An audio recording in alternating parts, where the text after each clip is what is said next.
बात ये होती है कि जब नियतों में खोट होता है तो फिर यही सूरत हाल होती है कि जहां पे कोई कंफ्यूजन या इबाम नहीं होना चाहिए वहां पर इबाम भी हो जाता है, और जो आप फरमा रही की कंफ्यूजन है तो वो भी हो जाता है। पहली बात ये कि इस मामले को ना हाई कोर्ट में जाना चाहिए था ना सुप्रीम कोर्ट में जाना चाहिए था।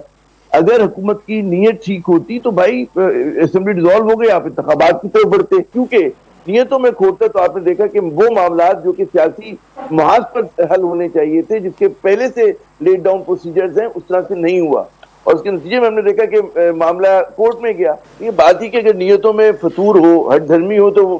हर चीज कहते हैं ना, आईनी चीज भी जो है वो नहीं होगी इस मुल्क में। उसकी वजह ये भी लोग जो आप देखिए बड़े मुनज़्ज़म तरीके से सुप्रीम कोर्ट को या हमारी आला अदलिया को मुतनाज़ा बनाने की कोशिश हो रही है, लेकिन सबसे तो मुतनाज़ा इदारा पाकिस्तान में जो है वो हमारी पार्लियामेंट है, कौमी असम्बली है, जो कि नामुकम्मल है, और जो कि वो काम कर रही है कि जो सिर्फ चंद खानदानों के लिए, चंद लोगों के लिए हो, वही कानून साजी करते हैं। तो सबसे ज्यादा सवालिया निशान उठता है इस असेंबली के कंटेक्स्ट पर, उससे जन्म लेने वाली हुकूमत पर। तो ये नून लीग की पुरानी तारीख है कि जो जज उनके साथ नहीं होता उसको या तो बदनाम कर दो, खरीद लो, उसके पीछे लग जाओ, उसको निकलवा दो। ठीक, बड़ा पुरानी इनकी सियासत है, और उसके साथ जो जो तक उनकी हिमायत कर रहे हैं वो सियासत को आगे बढ़ा रहे हैं। आज हम देखते हैं कि हमारे मुल्क के अंदर जनाब इलेक्शन कमीशन मुतनाज़ा बन गया है, पार्लियामेंट के ऊपर कोई यकीन नहीं कर रहा, वो इदारे जिनके ऊपर लोगों को सबसे इत्मीनान होता है तो उनके ऊपर जो है सर, ये क्वेश्चन मुझे मार्क अगर आ रहा आप है।